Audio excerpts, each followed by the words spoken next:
বাসায় একা একা তো কেমন যেন লাগছে রে। কি হয়েছে মা? তোমার কি শরীরটা খারাপ লাগতেছে? শরীর ঠিক আছে, কিন্তু ওই যে পুরো বাড়িতে একা তো কেউ নেই।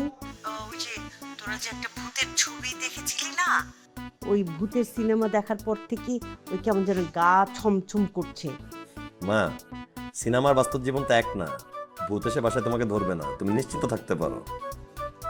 এ, সিনেমার বাস্তবে এক না না? তোর রেহানা খালার কথা মনে আছে না? হ্যাঁ, তোর রেহানা খালাকে জিন কি করেছিল?